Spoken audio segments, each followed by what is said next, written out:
화려한 샹들리에가 빛나는 특급 호텔 결혼식장. 신부 입장 음악이 울려 퍼지는데 갑자기 신랑이 마이크를 움켜쥐었습니다. 잠시만요. 모든 분들께 먼저 드릴 말씀이 있습니다. 턱시도를 입은 남자의 차가운 미소. 하객 500명이 숨을 죽였습니다. 영상 시작하기 전 구독과 좋아요를 꼭 눌러주시면 더 재미있는 영상을 만드는데 큰 힘이 됩니다. 순백의 웨딩드레스를 입은 신부 윤지민은 행복한 미소를 지으며 신랑을 바라봤죠. 하지만 다음 순간 장모님, 아니, 어머니, 저를 정말 모르시겠습니까? 혼주석에 앉아있던 윤소영 여사가 고개를 갸웃거렸습니다. 보석처럼 빛나는 진주 목걸이, 명품 한복을 차려입은 그녀는 여전히 우아했죠. 55세라고는 믿기지 않는 동안의 얼굴. 행복한 재혼 생활 25년이 만든 여유로움이었습니다. 미녀가 무슨 말을? 제 이름은 강민혁이 아닙니다. 신랑이 천천히 주례석으로 걸어갔습니다. 구두 소리만이 식장에 울려 퍼졌죠. 모두가 숨을 죽인 채 지켜봤습니다. 무슨 이벤트인가 싶어 기대하는 표정들도 있었죠. 저는 박민혁입니다. 25년 전, 1999년 겨울, 서울 변두리 단칸방에서 태어난 박철수 씨와 당신이 낳은 후 당신이 버린 아들입니다. 소영의 손에서 샴페인 잔이 떨어져 산산조각 났습니다. 그녀의 얼굴이 하얗게 질려갔죠. 입술이 파르르 떨렸습니다. 어떻게 민혁이가? 네, 맞습니다. 생후 6개월 때 고아원 앞에 버려진 그 아기, 젖은 담요에 쌓여 울고 있던 그 아이가 바로 저입니다. 어머니, 지민이 비명을 질렀습니다. 오빠, 이게 무슨 소리야? 장난이지. 그렇지. 하객들이 웅성거리기 시작했습니다. 김대호 회장이 벌떡 일어났죠. 자네, 지금 무슨 짓을 하는 건가? 민혁이 마이크를 더 세게 쥐었습니다. 그의 목소리는 차갑고도 또렷했죠. 25년을 기다렸습니다. 이 순간을 위해서요. 어머니가 가장 행복한 순간, 모든 걸 잃는 기분이 어떤지 저처럼 느껴보시라고요. 소영이 그 자리에 무릎을 꿇었습니다. 명품 한복이 구겨졌죠. 그녀의 완벽했던 세계가 한순간에 무너져 내렸습니다. 시간이 멈춘 듯 했습니다. 그리고 25년 전 그 차가운 겨울밤으로 기억이 거슬러 올라갔습니다. 하지만 그때는 아무도 몰랐죠. 이 복수극 뒤에 더 큰 비극이 숨어 있다는 것을. 25년 전 1999년 겨울 서울 어느 동 지하 단칸방. 곰팡이 냄새가 코를 찔렀습니다. 갓난아기 울음소리에 소영이 벌떡 일어났죠. 새벽 3시 또 시작입니다. 젖은 기저귀를 갈아주려는데 마지막 한 장. 분유통도 바닥이 보였습니다. 철수 씨, 일어나봐. 공사장에서 돌아온 남편은 진흙투성이 작업복도 못 벗고 쓰러져 잤습니다. 하루 12시간 막노동. 그래도 월세 30만 원 내기도 빠듯했죠. 여보, 분유 좀 사와야 해. 기저귀도. 돈이 어디 있어? 일당은 다음 주에나 준다고. 철수의 거친 손에는 온통 상처투성이었습니다. 25살 청년의 손이 아니었죠. 소영은 울먹였습니다. 22살에 낳은 아이. 사랑만으로 키울 수 있을 줄 알았는데 엄마한테 가서 빌려볼게. 안 돼. 또 무시당하고 올 거야?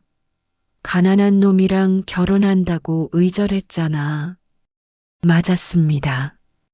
대학생이던 소영이 공사판 인부 철수와 사랑에 빠졌을 때 집안은 발칵 뒤집혔죠. 호적에서 파버리겠다는 아버지. 무릎 꿇고 빌었지만 소용없었습니다. 라면 하나를 둘이 나눠 먹는 날들. 모유도 적고 분유 쌀 돈이 없어서 분유를 넉넉히 먹이지 못하니 아기 민혁은 영양실조로 자꾸 아팠습니다. 병원비는 엄두도 못 냈죠.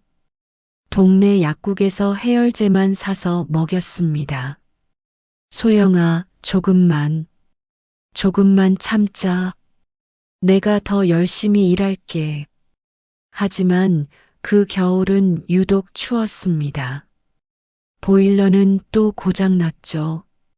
전기장판 하나로 셋이 붙어 잤습니다. 아기는 계속 울었고 소영은 점점 말라갔습니다. 그러던 어느 날 새벽, 철수가 일하러 나간 사이 소영은 결심했습니다. 아니, 무너졌습니다. 미안해. 민혁아, 엄마가 미안해. 떨리는 손으로 편지를 썼습니다. 더 좋은 부모 만나 행복하게 살아. 엄마는 너를 키울 자격이 없어. 새벽 4시 고아원 앞. 차가운 콘크리트 바닥에 바구니를 내려놓았습니다. 아기는 새근새근 잠들어 있었죠. 작은 손이 엄마 옷자락을 꼭 쥐고 있었습니다. 안 돼. 놓아야 해. 놓아야 해. 소영이 아기 손을 억지로 떼어냈습니다. 그 순간 민혁이 눈을 떴죠. 맑은 눈동자가 엄마를 올려다봤습니다. 방긋 웃었습니다. 소영은 뒤도 안 돌아보고 뛰었습니다. 아기 울음소리가 자지러지게 났습니다. 아기 울음소리가 새벽 공기를 찢었지만 소영은 귀를 막고 달렸죠. 눈물로 앞이 안 보였습니다. 1시간 뒤 철수가 집에 돌아왔을 때는 이미 늦었습니다. 텅 빈 방에는 편지 한 장뿐. 민혁이는 고아원에 맡겼어. 날 찾지 마. 소영아, 소영아. 미친 듯이 고아원으로 달려간 철수. 다행히 아기는 아직 안으로 들여보내지 않았습니다. 제 아들입니다. 제 아들이에요. 바구니째 아이를 안고 오열하는 젊은 아버지. 고아원 직원들도 눈시울이 붉어졌죠. 그날 이후 철수는 막노동을 해가며 주변 마음씨 좋은 이웃의 도움을 받으며 혼자 아이를 키우기 시작했습니다. 하지만 더 큰 시련이 기다리고 있었습니다. 10년 후 2009년 여름, 서울 강북구 재개발 공사 현장. 35도를 넘는 폭염 속에서도 공사는 계속됐습니다. 박철수, 15층 철근 작업 마무리해. 네, 알겠습니다. 35세가 된 철수. 10년 동안 혼자 아들을 키우며 뼈가 닳도록 일했습니다. 새벽 6시 출근, 저녁 5시 퇴근. 그래야 민혁이 학원비라도 될 수 있었죠. 푸르릉. 으악. 비계가 무너진다. 15층 높이에서 철근 수십 톤이 쏟아졌습니다. 철수는 반사적으로 후배를 밀쳐냈죠. 대신 자신의 몸이 그만 깔리고 말았습니다. 병원 중환자실. 11살 민혁이 아버지 손을 꼭 잡고 있었습니다. 의사는 고개를 저었죠. 척추가 완전히 부서졌습니다. 기적이 아니면 오늘 밤이 고비입니다. 아빠, 아빠, 일어나. 나 혼자 두고 가면 안 돼. 철수가 희미하게 눈을 떴습니다. 피가 섞인 기침. 말하기도 힘들었지만 꼭 해야 할 말이 있었죠. 민혁아, 아빠가 미안하다. 아빠가 왜 미안해? 내가 공부 더 잘하지 못해서 미안하지. 아니야. 아빠가 거짓말했어. 내 엄마. 민혁이 놀란 눈으로 아버지를 봤습니다. 엄마는 하늘나라에 있다고 했는데 내 엄마 죽은 게 아니야. 살아있어. 뭐라고요? 철수의 눈에서 눈물이 흘렀습니다. 10년 동안 숨겨온 비밀. 죽기 전에 반드시 말해야 했죠. 내 엄마는 우리를 버렸어. 너를 고아원에 버리고 도망갔어. 아빠가 데려왔지만 민혁의 작은 몸이 떨리기 시작했습니다.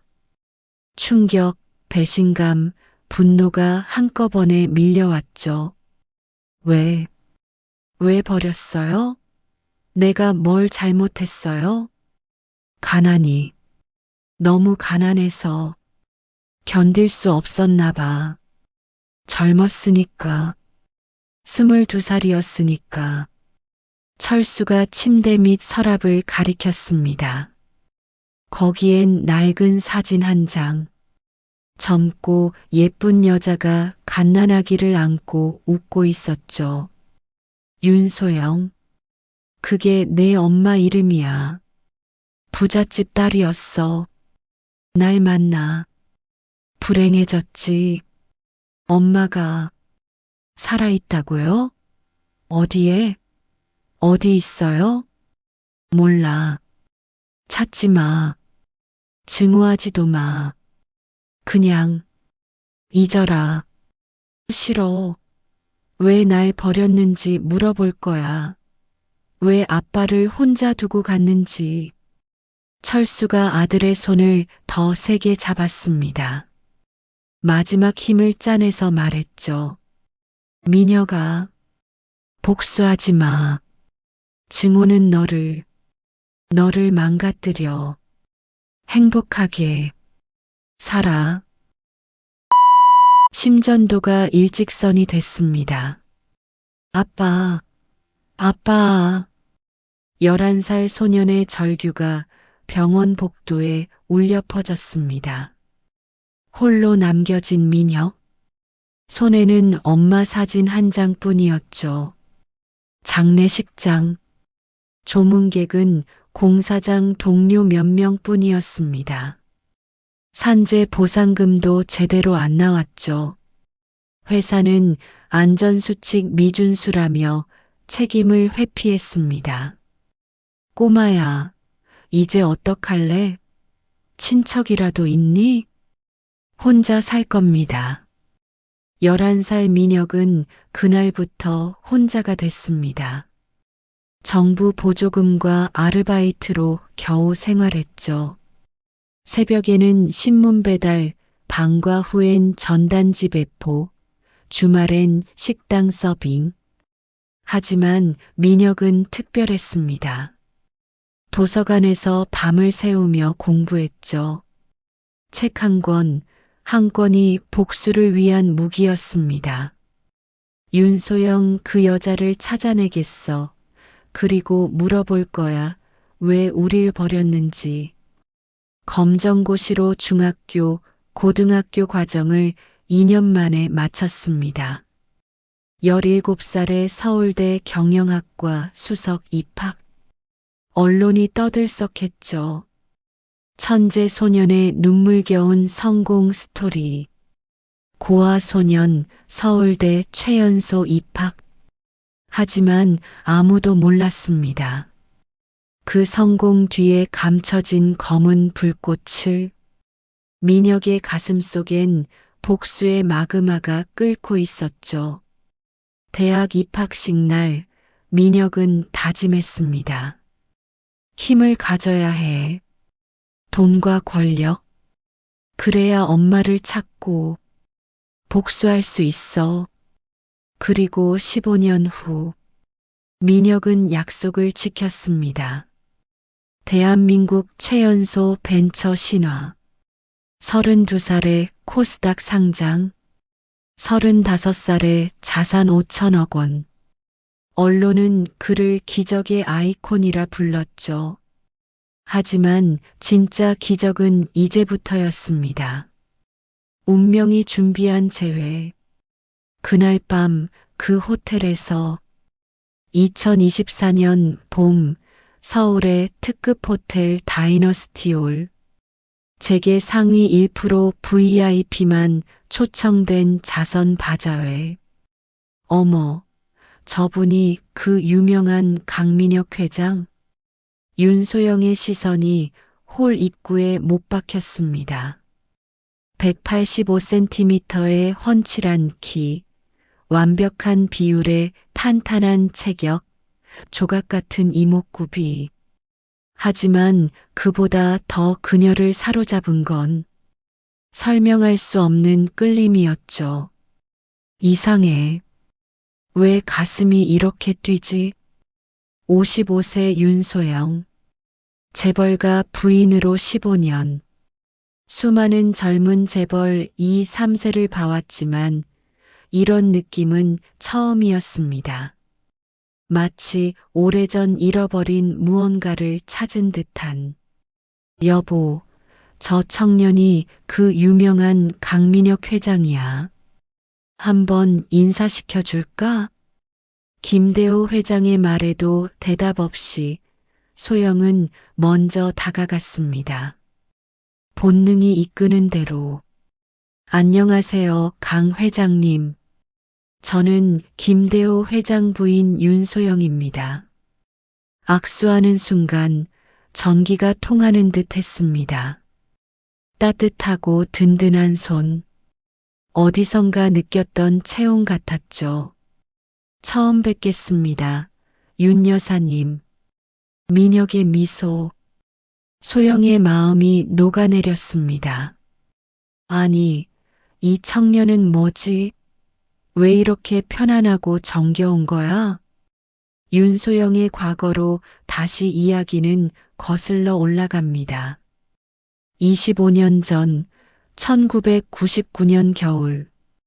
고아원 앞을 떠난 22살 소영은 무작정 친정집으로 갔습니다. 내가 감히 여길 어떻게... 아버지의 손찌검이 날아왔습니다. 하지만 소영은 무릎을 꿇었죠. 아버지, 제가 잘못했어요. 다시는 그 사람 안 만날게요. 아이는? 그 불쌍한 것과 낳은 아이는? 유산했어요. 첫 번째 거짓말.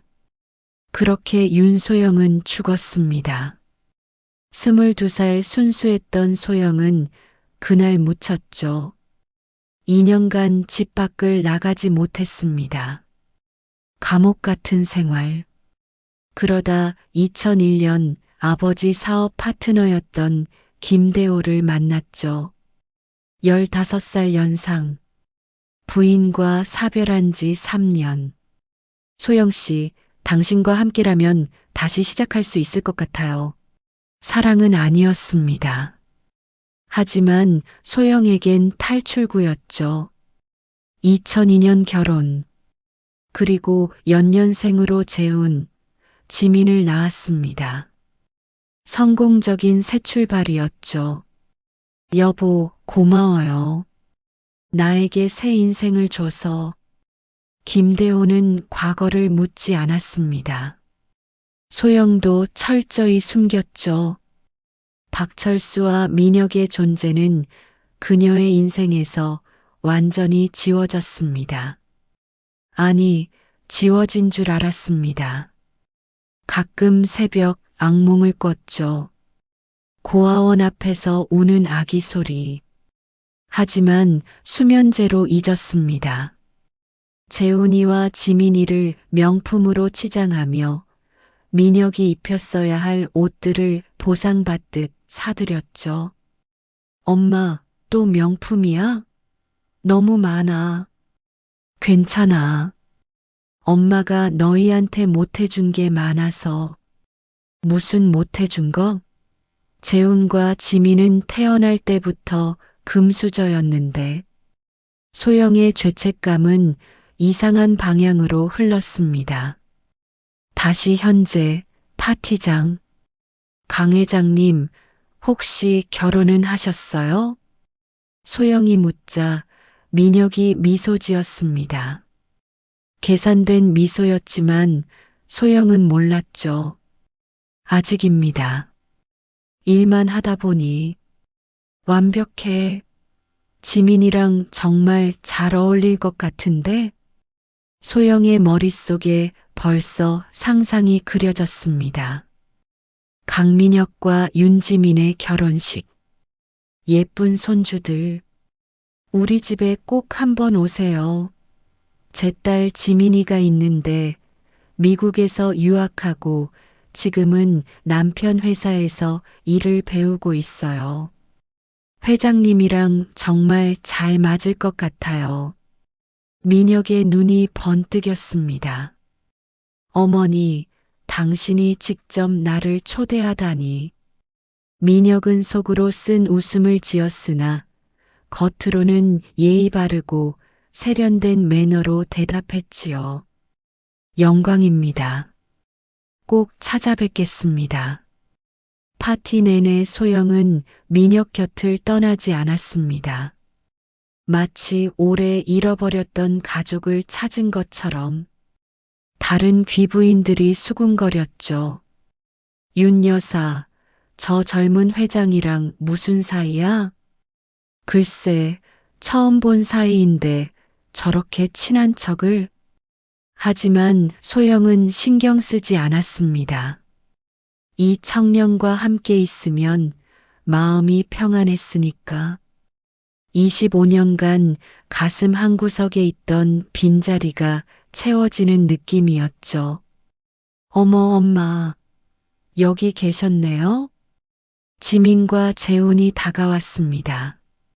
소영이 환하게 웃으며 민혁을 소개했죠. 얘들아, 여기 강민혁 회장님이셔. 특히 지민아, 인사 제대로 해. 지민이 얼굴을 붉히며 인사했습니다. 민혁은 완벽한 신사처럼 행동했죠. 반갑습니다. 여사님께 자녀분들 자랑 많이 들었습니다. 소영이 속으로 쾌재를 불렀습니다. 역시 둘이 정말 잘 어울려. 지민아, 이 기회를 놓치면 안 돼. 파티가 끝날 무렵 소영이 민혁의 손을 꼭 잡았습니다. 강민혁 회장님, 정말 반가웠어요. 꼭 저희 집에 오세요. 왜인지 회장님을 옛날부터 알았던 것 같아요. 우리 지민이도 꼭 다시 만나주세요. 네, 반드시 찾아뵙겠습니다. 저도 여사님과 가족분들이 정말 마음에 듭니다. 민혁이 돌아서자 그의 표정이 싸늘하게 변했습니다. 윤소영, 당신은 나를 몰라봤군. 당신이 버린 아들인 줄도 모르고 이렇게 환대하다니. 심지어 당신 딸과 이어주려고. 차 안에서 민혁은 주먹을 꽉 쥐었습니다. 25년간 당신은 이렇게 행복했군요. 재혼해서 새 자식들 낳고 명품 걸치고 호화롭게 살면서 아버지가 피 토하며 죽어갈 때 내가 굶주릴 때 당신은 이렇게 웃고 있었어? 백미러에 비친 자신의 눈. 복수의 불꽃이 타올랐습니다. 좋아. 당신이 그토록 사랑하는 딸, 지민을 이용해 모든 걸 무너뜨리겠어. 당신이 가장 행복한 순간, 내가 누군지 밝히고 모든 걸 빼앗겠어. 하지만 민혁도 몰랐습니다. 복수의 칼날이 자신도 벨 수 있다는 것을. 복수라는 건 참으로 치밀한 계획이 필요한 법입니다. 민혁은 3개월이라는 시간 동안 마치 거미가 거미줄을 치듯 윤소영의 가족 속으로 깊이, 아주 깊이 파고 들어갔습니다. 첫 번째 목표는 김대호 회장이었죠. 어느 화창한 여름날, 양평의 고급 골프장. 김대호 회장의 호탕한 웃음소리가 18홀 그린 위에 울려 퍼집니다. 왜냐고요? 민혁이 소개한 중국 투자자들 덕분에 무려 300억이라는 천문학적인 투자를 유치했거든요. 회사 주가는 30%나 껑충 뛰어올랐고 김대호는 민혁을 마치 복덩이처럼 여기게 됐습니다.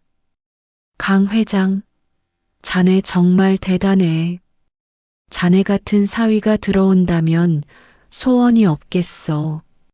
김대호는 벌써 민혁을 사위로 점찍어 놓은 거죠. 두 번째 목표는 막내딸 윤지민이었습니다. 청담동의 최고급 프렌치 레스토랑. 촛불이 일렁이는 테이블에서 지민은 얼굴을 붉히며 속삭입니다. 민혁 오빠, 엄마가 오빠 정말 좋아해요. 맨날 언제 청혼하냐고 물어보는데 2달 동안 그는 완벽한 연인을 연기했습니다. 프랑스 미슐랭 레스토랑 예약은 기본이고 고급 목걸이를 아무렇지 않게 선물했으며 제주도 최고급 리조트를 통째로 빌려 프라이빗한 여행을 다녀왔죠. 25살 지민이 이런 황태자 같은 남자에게 안 넘어갈 수 있었겠어요? 그녀는 완전히 깊이 사랑에 빠져버렸습니다. 세 번째는 장남 윤재훈이었습니다. 재훈의 작은 스타트업 사무실에 민혁이 들어섰을 때 재훈은 믿을 수 없다는 표정으로 계약서를 들여다보고 있었죠. 형, 이게 말이 돼요? 50억 투자라니. 우리 회사 전체 가치가 10억도 안 되는데. 재훈아, 내가 투자하는 건 내 회사가 아니야. 너의 미래에 투자하는 거지. 감동한 재훈이 눈시울을 붉히며 말했습니다. 형 같은 사람이 내 진짜 형이었으면 좋겠어요. 민혁은 혼자 씁쓸하게 생각했습니다. 너는 모르겠지만 난 정말 내 진짜 형이다. 단지 어머니가 25년 전에 버린 그 형이라는 것뿐이지. 그리고 드디어 그날이 왔습니다. 김대호 회장 자택, 온 가족이 모인 저녁 식사 자리. 크리스털 샹들리에 아래 화목한 가족이 둘러앉았습니다. 소영이 따뜻한 미소로 민혁을 바라보며 말했죠. 민혁아, 이제 그만 우리 가족이 되지 않겠니? 바로 그 순간 민혁이 자리에서 일어났습니다. 그리고 한쪽 무릎을 꿇었죠. 검은 벨벳 상자가 그의 손에서 빛났습니다. 윤지민 씨, 저와 결혼해 주시겠습니까? 5캐럿 다이아몬드가 촛불 아래서 눈부시게 빛났습니다. 티파니 본사에서 특별 제작한 이 세상에 단 하나뿐인 반지였죠. 네, 네. 오빠, 1000번이라도 네. 지민이 눈물을 흘리며 민혁의 목을 껴안았습니다. 그때 소영이 벌떡 일어나 두 사람을 함께 안았죠. 어머나, 정말 기뻐. 민혁아, 아니 이제 아들아. 정말 고마워. 그녀는 25년 전 버린 친아들을 품에 안고도 전혀 눈치채지 못했습니다. 민혁은 그 따뜻한 품에서 잠시, 아주 잠시 흔들렸습니다. 25년 만에 느끼는 엄마의 체온. 하지만 그는 이내 마음을 다잡았죠. 이제 막이 오를 시간이야. 그날 밤 민혁은 자신의 서재에서 노트북을 열었습니다. 화면에는 이렇게 적혀 있었죠. 복수 프로젝트 최종 단계. 민혁은 가장 많은 사람이 모인 자리에서 윤소영이 가장 행복해야 할 그 순간에 25년 전에 버렸던 아들이 자신임을 폭로할 계획을 세우고 있었던 것이었어요. 그리고 그 옆에는 증거 파일들이 가지런히 정리되어 있었습니다. 1999년 겨울 고아원 앞 CCTV 영상, 아버지 박철수의 사망 진단서, DNA 친자 검사 결과, 그리고 출생 증명서, 하나하나가 25년 전의 진실을 증명할 폭탄들이었죠. 윤소영, 당신이 가장 행복한 순간이 가장 처참한 순간이 될 겁니다. 2025년 10월 서울 특급 호텔. 대한민국 재계가 모두 주목한 세기의 결혼식이 시작되었습니다. 특급 호텔의 전층을 빌렸고 하객만 500명. 그 중에는 말만 들어도 아는 대한민국에서 내노라 하는 총수 일가들이 모두 참석했죠. 축의금만 해도 수억이 넘었다고 합니다. 순백의 드레스를 입은 윤지민이 버질로들을 걸어 들어왔습니다. 그 모습이 얼마나 아름다웠는지 하객들 모두가 탄성을 질렀죠.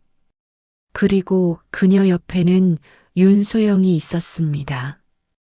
행복한 눈물을 흘리며 딸의 손을 꼭 잡고 있었죠. 지민아, 정말 예쁘다. 엄마가 너무 행복해. 주례단 앞에 선 민혁.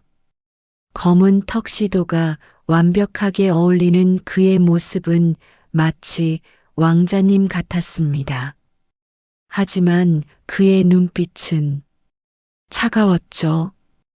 25년을 기다려온 복수의 순간이 드디어 왔으니까요. 주례사가 시작되었습니다. 김대호 회장의 대학 선배이자 전 국무총리가 주례를 맡았죠.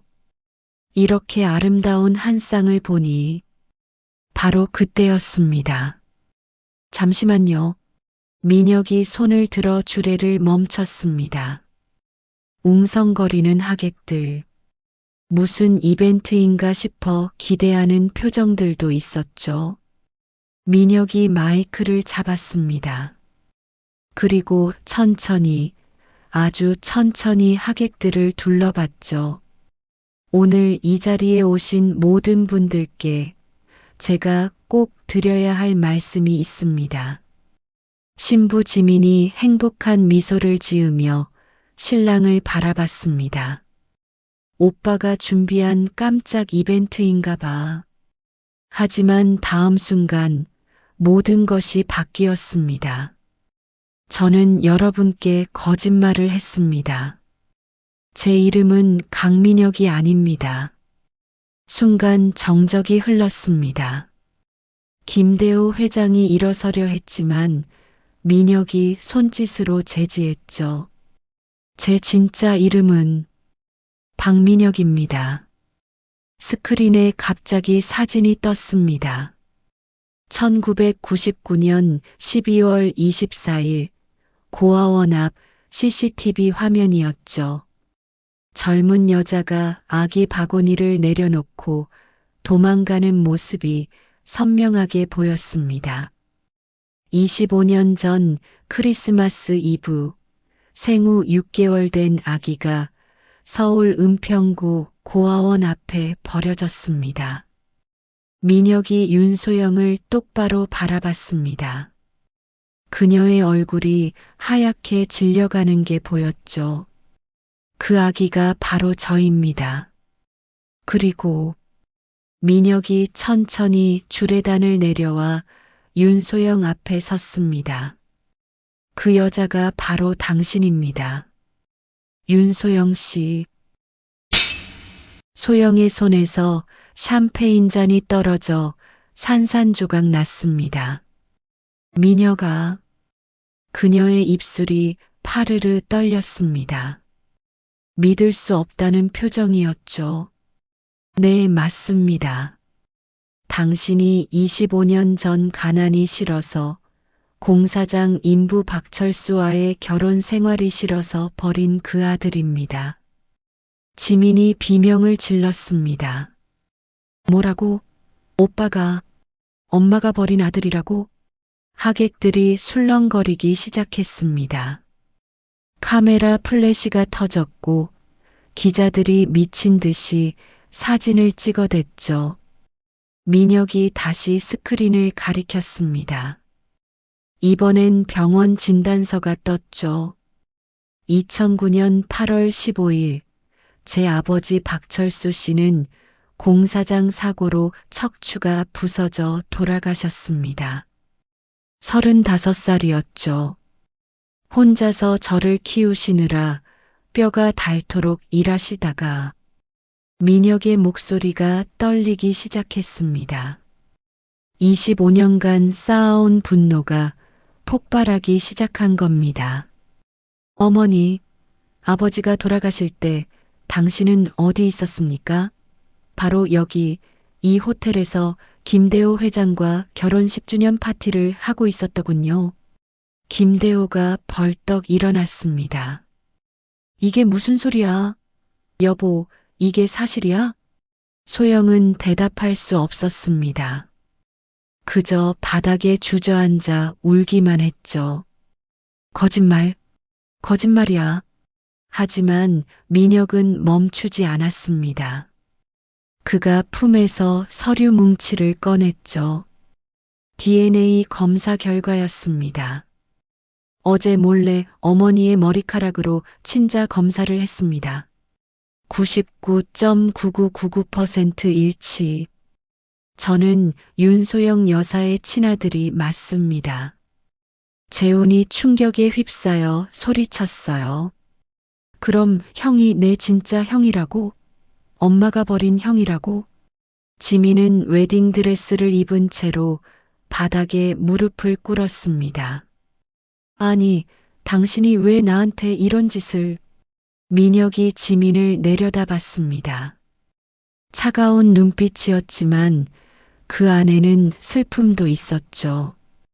미안하다, 지민아.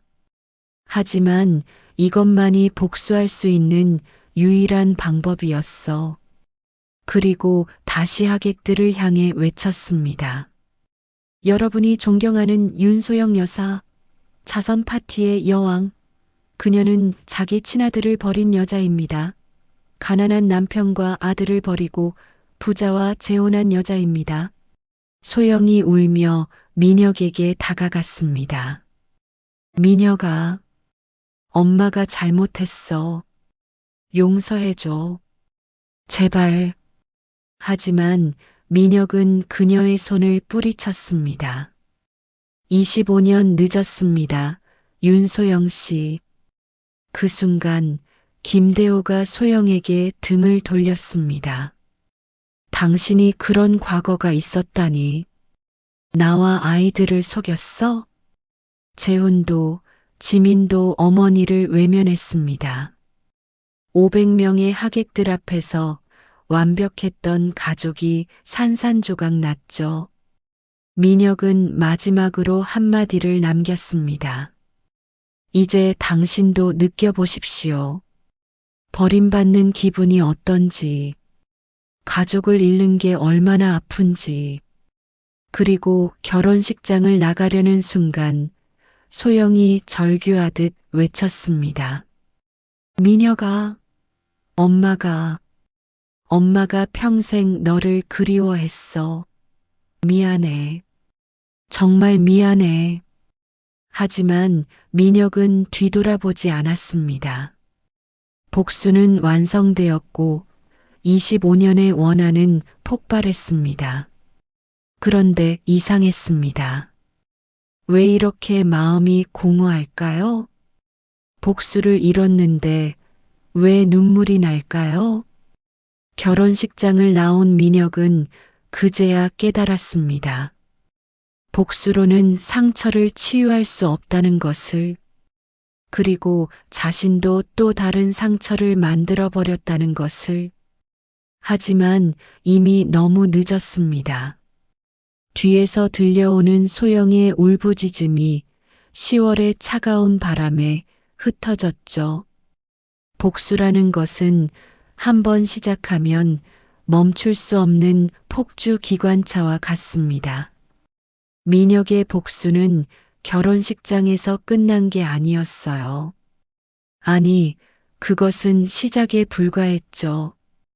결혼식 파탄 다음 날, 김대호 회장의 회사에 청천벽력 같은 소식이 날아들었습니다. 회장님, 강민혁 회장이 투자금 300억을 전액 회수한다고 통보했습니다. 뭐라고? 그게 무슨 소리야? 김대호는 믿을 수 없었죠. 하지만 계약서에는 중대한 신뢰 파기 시 즉시 회수 가능이라는 조항이 있었습니다. 민혁이 처음부터 심어놓은 독소 조항이었죠. 더 큰 문제는 그 다음이었습니다. 민혁이 중국 투자자들도 모두 철수시킨 겁니다. 순식간에 500억이 빠져나갔죠. 회사는 당장 자금줄이 막혔고 주가는 하루 만에 40% 폭락했습니다. 그리고 일주일 후 검찰이 김대호 회장의 집무실을 급습했습니다. 김대호 회장 횡령 및 배임 혐의로 체포합니다. 이게 무슨 짓이야? 난 아무것도 한 게 없어. 하지만 증거는 명확했습니다. 민혁이 투자하면서 발견한 김대호의 비자금 조성 증거들, 그동안 조용히 모아둔 자료를 검찰에 제공한 거죠. 소영이 울며 매달렸습니다. 여보, 이게 무슨 일이야? 민혁이가, 우리 아들이 왜 이런 짓을. 김대호가 그녀를 차갑게 뿌리쳤습니다. 당신 아들이지 우리 아들이 아니야. 당신이 과거를 숨긴 대가야. 다 당신 때문이야. 경찰차에 실려가는 남편을 보며 소영은 길바닥에 주저앉았습니다. 하지만 이것은 시작에 불과했죠. 그날 저녁 재훈이 집에 들어왔습니다. 캐리어를 끌고 있었죠. 재훈아, 그게 뭐니? 미국으로 갑니다, 어머니. 소영이 놀라 아들을 붙잡았습니다. 갑자기 무슨 소리야? 왜 미국을? 재훈의 눈빛이 차가웠습니다. 어머니가 누군지 이제 알았으니까요. 친아들을 버린 사람, 25년 동안 우리를 속인 사람. 전 그런 어머니가 부끄럽습니다.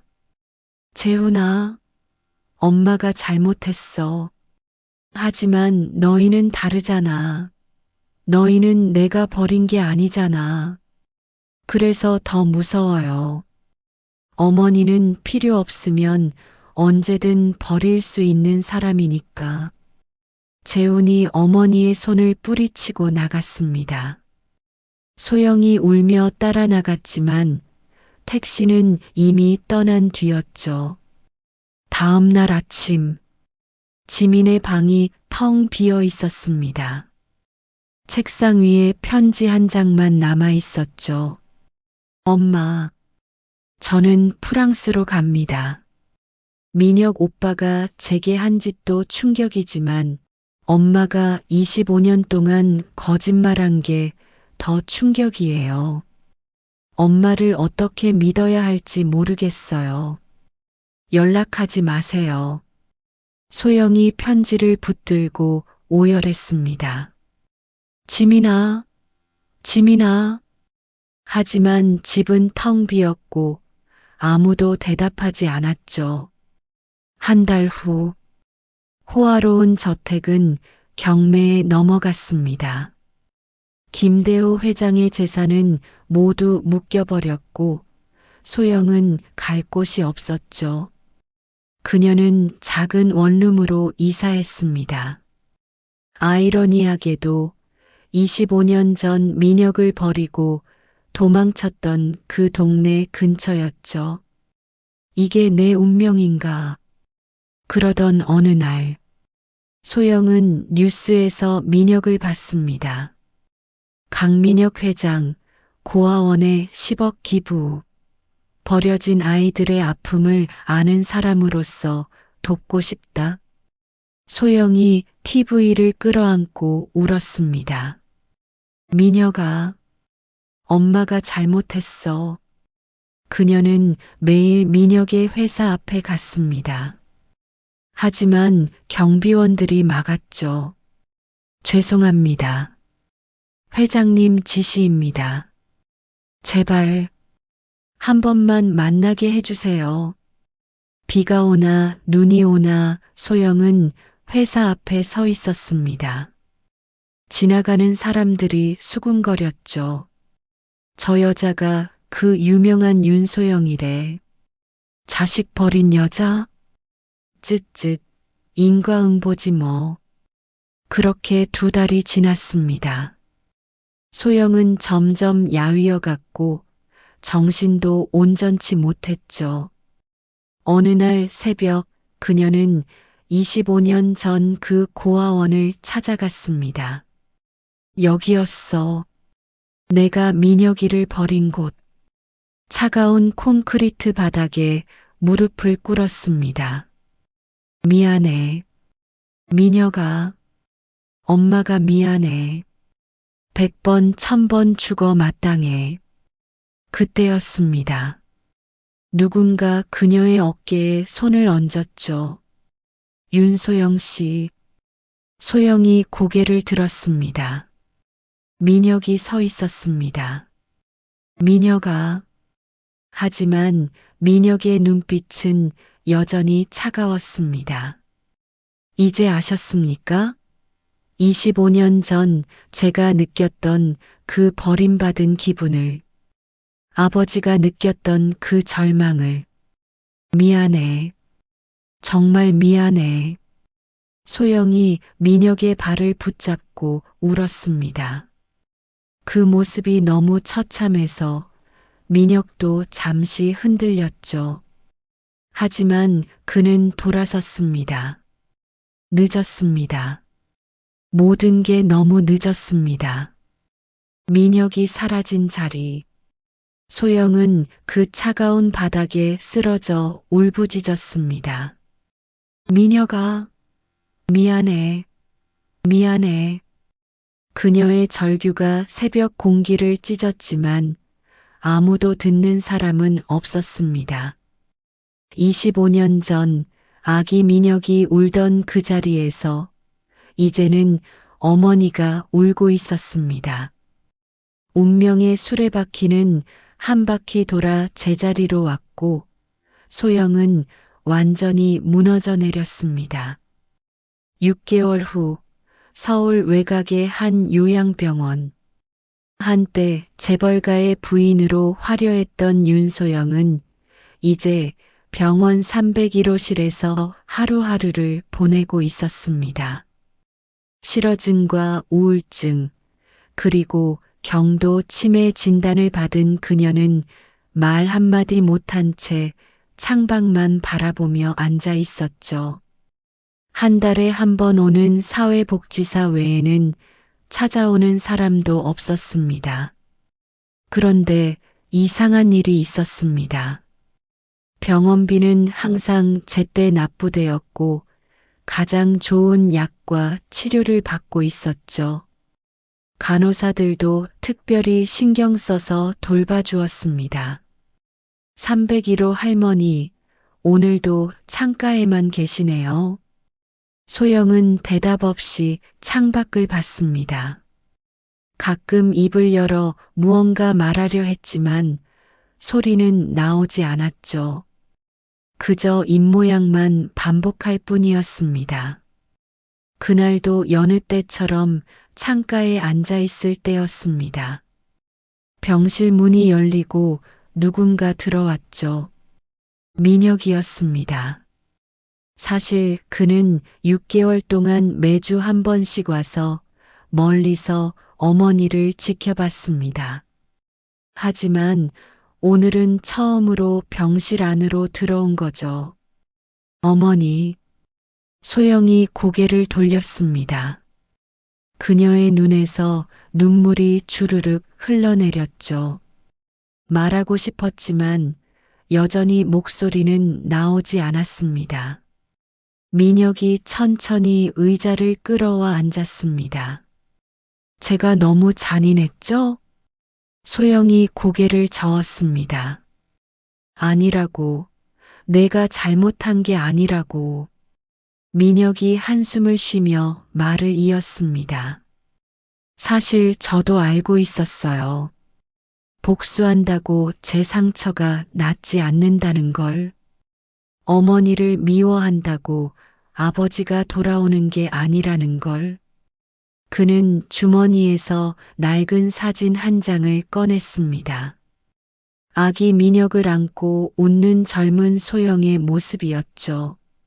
아버지가 돌아가시면서 이 사진을 주셨어요. 내 엄마도 널 사랑했다. 단지 너무 어리고 힘들어서 견딜 수 없었을 뿐이다라고 하시면서요. 소영의 어깨가 떨리기 시작했습니다. 25년 동안 어머니를 미워했어요. 하지만 동시에 그리워했어요. 왜 날 버렸는지 묻고 싶으면서도 한 번만 안아달라고 하고 싶었어요. 민혁의 눈에도 눈물이 고였습니다. 복수는 했지만 행복하지 않아요. 오히려 더 공허해요. 제가 정말 원했던 건 복수가 아니라 그저 어머니의 사랑이었나 봐요. 소영이 떨리는 손을 뻗어 민혁의 손을 잡았습니다. 그리고 있는 힘을 다해 입을 열었지만 여전히 소리는 나오지 않았죠. 하지만 민혁은 그 입모양을 읽을 수 있었습니다. 미안해. 사랑해. 내 아들. 그 순간 민혁의 눈물이 터졌습니다. 25년 만에 듣는 그 말. 아니, 보는 그 말이었지만 가슴 깊이 와닿았죠. 저도 어머니를 용서해요. 이제 그만 미워하고 싶어요. 민혁이 어머니를 조심스럽게 안았습니다. 소영도 아들을 꼭 끌어안았죠. 말은 할 수 없었지만 그녀의 눈물이 모든 것을 말해주고 있었습니다. 25년의 원한, 배신, 복수, 그 모든 것이 이 작은 병실에서 녹아내렸습니다. 어머니, 이제 제가 돌볼게요. 늦었지만 아들로서 해야 할 일을 하고 싶어요. 소영이 고개를 끄덕였습니다. 그리고 처음으로 미소를 지었죠. 말은 못해도 그 미소가 말하고 있었습니다. 고맙다, 내 아들아. 창밖으로 봄 햇살이 들어왔습니다. 25년의 긴 겨울이 끝나고 드디어 봄이 온 것처럼 복수는 아무것도 해결해주지 못했지만 용서는 모든 것을 치유할 수 있었습니다. 민혁과 소영, 25년 만에 진정한 재회. 늦었지만 아직 끝은 아니었습니다. 여러분, 오늘 영상 재미있게 보셨나요? 결국 민혁이가 원했던 것은 복수가 아닌 어머니의 사랑이었나 봅니다. 시청 소감을 댓글에 적어주세요. 구독과 좋아요, 댓글은 영상을 만드는데 큰 힘이 됩니다. 오늘도 시청해주셔서 감사드립니다. 드라마 열차는 더 재미있고 감동적인 사연을 싣고 달립니다.